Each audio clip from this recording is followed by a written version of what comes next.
किसी भी सरकारी ऑफिस जाने पे आपको कुछ इस तरीके की टूटी फूटी इमारतें दिखाई देंगी। इनके एसी खराब होंगे और सर्वर तो पक्का नहीं चल रहे होंगे। पब्लिक के बैठने के लिए सीट्स नहीं होती हैं। दीवारों पे पान थूकने के निशान होंगे। टॉयलेट्स एकदम गंदी खस्ता हालत में होंगी। पीने के लिए साफ पानी नहीं होगा। पूरे ऑफिस में कभी एक काउंटर तो कभी दूसरे काउंटर पे पब्लिक को ये गोल गोल नचाते रहते हैं। नाम गलत है यहाँ पे, तो वो अपडेट करना है। Counter number 9। मैम वो Aadhaar card update. Counter number 9। Sir वो आधार कार्ड ये सरकारी कार्यालय मैडम।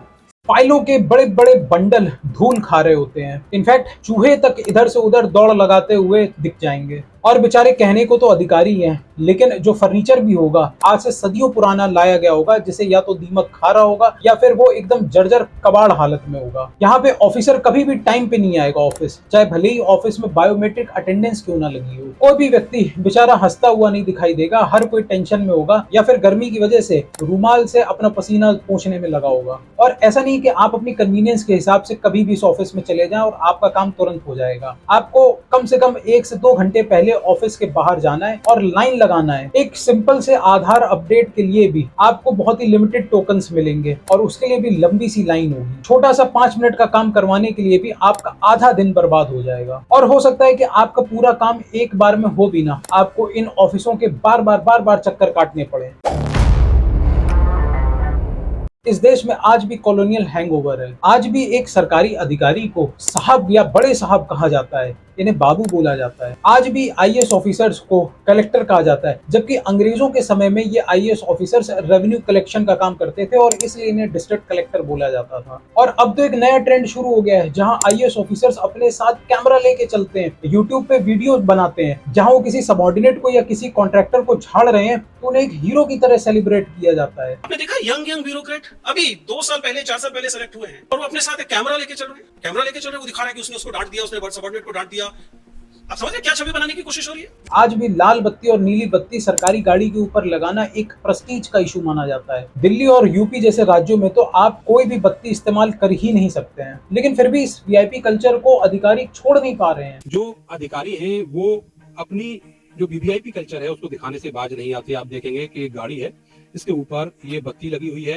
ये बत्ती केवल पुलिस के लोगों को अलाउड है, बाकी किसी को नहीं। और अवध ओझा जैसे यूपीएससी माफिया तो इनफैक्ट इनको बड़े बड़े सपने दिखाते हैं कि तुम आईएएस ऑफिसर हो ही नहीं, तुम तो राजा हो। तुम राजा हो और अपने आप को मान लो कि हम राजा हैं। अब एक आईएएस एस्पिरेंट सिलेक्शन के पहले ही जब ये सबकॉन्शियस दिमाग में सोचने लगता है कि वो आगे चल के तो राजा बन जाएगा, तो उसका एटीट्यूड भी फिर राजा जैसा ही होगा। ऐसे में सर्विस का जो काम होता है सर्व करने का, वो तो बचा ही नहीं। आप सरकारी नौकर तो है ही नहीं, आप नौकरी तो कर ही नहीं रहे, आप तो अपने को राजा समझ रहे हैं। सरकारी ऑफिसेज में स्लो काम होना और इनएफिशिएंसी होने का सबसे बड़ा रीजन है कि यहाँ पे काम करने वाले लोग सिर्फ पैसे के लिए, सैलरी के लिए काम कर रहे हैं। अब आप कहोगे कि प्राइवेट सेक्टर में भी तो लोग पैसे के लिए ही काम कर रहे हैं, लेकिन बहुत बड़ा फर्क है। गवर्नमेंट जॉब में आप एक बार सिलेक्शन पा जाते हैं तो आप सरकारी दामाद होते हैं, आप कभी भी नौकरी से निकाले नहीं जा सकते हैं। लेकिन प्राइवेट सेक्टर में हमेशा गर्दन पे तलवार लटकी रहती है, काम नहीं करोगे तो निकाल के भगा दिए जाओगे। इसलिए सरकारी एम्प्लॉय कितना भी अनप्रोडक्टिव हो, आप उसे निकाल नहीं सकते हो। बड़े से बड़ा कांड करने के बावजूद भी सिर्फ छोटा मोटा सस्पेंशन होता है और उसके बाद बहाली करके उसे वापस से रीइंस्टेट कर दिया जाता है।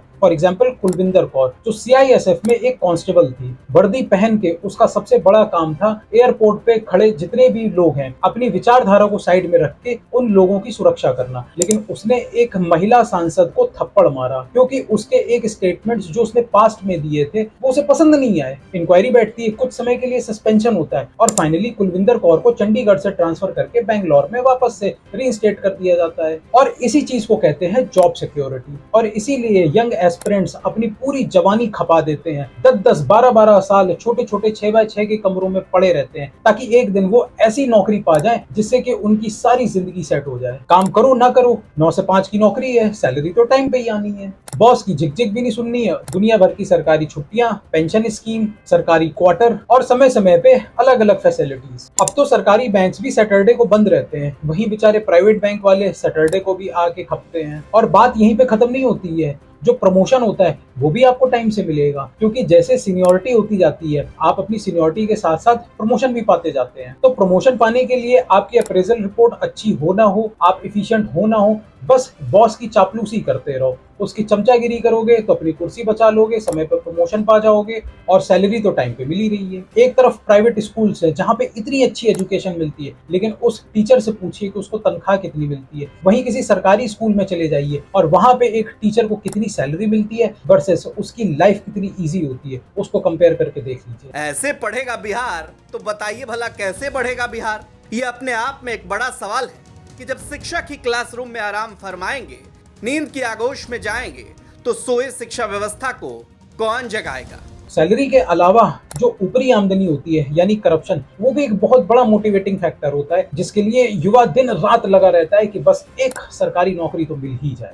गवर्नमेंट जॉब्स में प्रमोशन पॉलिसी इतनी ज्यादा सब स्टैंडर्ड है कि कोई व्यक्ति काम करे तो आखिर क्यों करे। एक पुलिस कांस्टेबल हद से हद सब इंस्पेक्टर लेवल तक पहुंच सकता है, एक सब इंस्पेक्टर हद से हद रिटायरमेंट के टाइम पे डीएसपी बन सकता है, लेकिन एक डीएसपी भी अगर पीसीएस के माध्यम से सेलेक्ट होता है तो बेचारा बुढ़ापे तक आईपीएस बन जाएगा, लेकिन जो यूपीएससी क्लियर करके सीधा आईपीएस बनता है वो डीएसपी से लेके पुलिस कमिश्नर तक बन सकता है। और अगर नेताओं की गुड बुक्स में रहा तो पूरे राज्य का डीजीपी भी। तो जब 3 से 4 प्रमोशन सारी जिंदगी में मिल रहे हैं तो आखिर काम कोई करे तो क्यों करे। सरकारी टीचर अगर टीजीटी के माध्यम से सेलेक्ट हो रहे हैं तो वो सिर्फ 6 से 10 तक पढ़ा सकते हैं, वो कभी पीजीटी टीचर नहीं बन सकते हैं, यानी 11वीं 12वीं के बच्चों को कभी नहीं पढ़ा सकते हैं। इनफैक्ट वाइस प्रिंसिपल की पोस्ट के लिए तो अप्लाई भी नहीं कर सकते हैं। वहीं प्राइवेट जॉब्स का लिया जाए तो गूगल में 2004 में सुंदर पिचाई ज्वाइन करते हैं एज एन इंजीनियर, लेकिन 2015 आते आते ये उस कंपनी के सीईओ बन जाते हैं, यानी कि सबसे हाईएस्ट पोजीशन पे पहुंच जाते हैं। तो सिर्फ 11 साल के अंतराल में सुंदर पिचाई एक नॉर्मल से एम्प्लॉय से सीधे उस कंपनी के टॉप मोस्ट एम्प्लॉय बन जाते हैं। जब सीनियरिटी और ईयर ऑफ सर्विस के हिसाब से प्रमोशन मिलने हैं तो हार्ड वर्क करने का मोटिवेशन रह कहाँ गया। किसी भी शहर में साफ सफाई का काम उस शहर की म्युनिसिपैलिटी का होता है,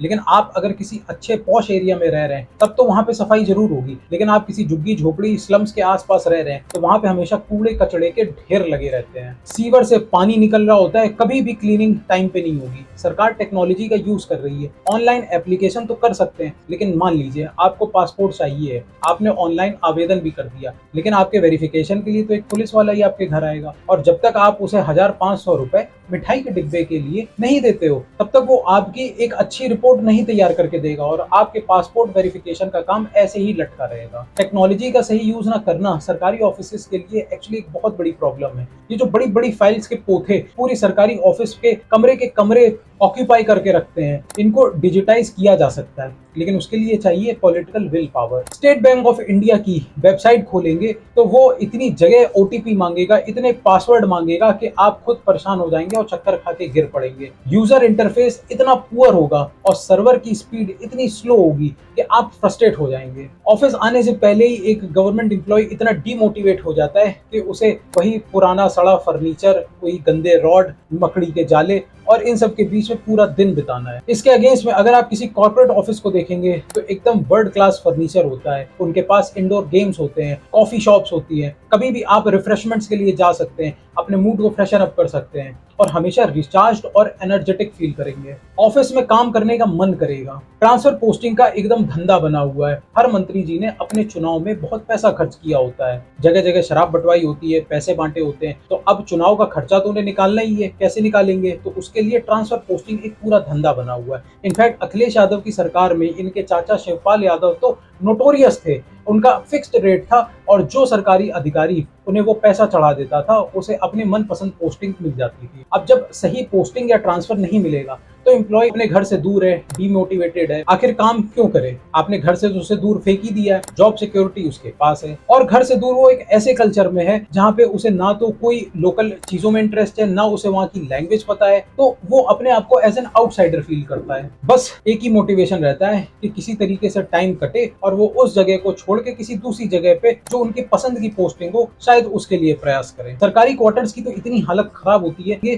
पुरानी है ये किसी को नहीं पता। ऑफिस तो घटिया था ही, लेकिन जो घर प्रोवाइड किया वो भी किसी स्लम से कम नहीं है, तो बेचारा एम्प्लॉय मोटिवेटेड होगा भी तो क्यों होगा। सरकारी टीचरों की तो हालत बहुत खराब है। इनकी हमेशा कहीं ना कहीं चुनाव में ड्यूटी लग जाती है, कभी वैक्सीन देने के नाम पे ड्यूटी लग जाती है। ऐसा शायद सिर्फ इंडिया में होता है जहाँ एक टीचर पढ़ाने के अलावा बाकी सब दुनिया भर के काम कर रहा है। हायर लेवल पे मोस्टली आईएएस ऑफिसर्स सेक्रेटरी के पोस्ट तक पहुंचते हैं और इनका काम होता है कि अलग अलग डिपार्टमेंट्स में सामंजस्य बिठाना और एक सिंक्रोनाइजेशन बिठाना। लेकिन जब इनके पास कोई एक्सपर्टीज है ही नहीं एक पर्टिकुलर फील्ड की, तो ये तो सिर्फ एक जनरल इंस्ट्रक्शंस इशू करने लायक रह जाते हैं। और इसीलिए कई बार लेटरल एंट्री सिस्टम की भी डिमांड उठती रही है, जहां पे उस फील्ड का डोमेन एक्सपर्ट अपनी एक्सपर्टीज के हिसाब से डिसीजन लेगा। जून 2018 में पहली बार 10 जॉइंट सेक्रेटरी लेवल की पोस्ट लेटरल एंट्री के लिए खोली गई थी। मार्च 2024 में 25 ऐसी पोस्ट लेटरल एंट्री के माध्यम से भरी गई। आजकल बायोमेट्रिक अटेंडेंस पे काफी सख्ती की गई है। ऑफिसर अगर टाइम पे नहीं पहुंचता है तो उससे रिटन एक्सप्लेनेशन लिया जाता है कि आखिर वो अपने ऑफिस में लेट है तो क्यों। पहले वाला जो रजिस्टर पे साइन करने वाला सिस्टम था उसको खत्म कर दिया गया, इसलिए अब वो प्रॉक्सी अटेंडेंस का समय चला गया जब कोई व्यक्ति आके बस रजिस्टर में